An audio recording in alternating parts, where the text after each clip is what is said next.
sangat menyedihkan, memprihatinkan, dan membuat kita merasa geram.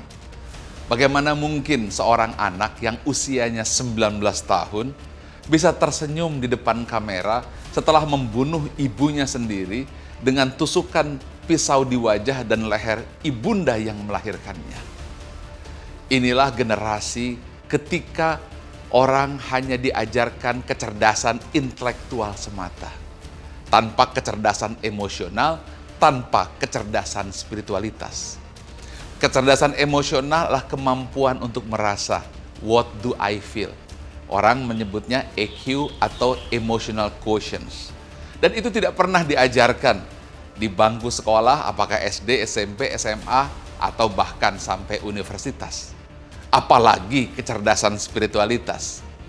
Kecerdasan spiritualitas atau SQ atau spiritual quotient atau spiritual intelligence, itulah kemampuan untuk mendengar hati nurani dan faham siapa jati diri dan suara hati fitrah yang terdalam atau who am I.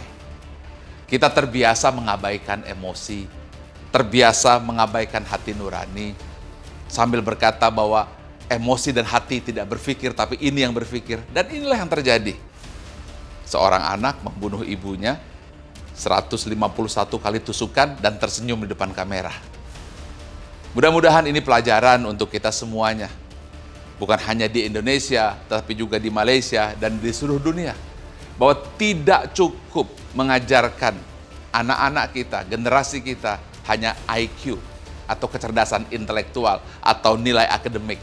Yang itu sudah jelas hanya berperan 10 hingga 20% saja keberhasilan. Tanpa adanya kecerdasan emosional, kemampuan merasa, tanpa adanya kecerdasan spiritual, kemampuan untuk mendengar nurani yang terdalam.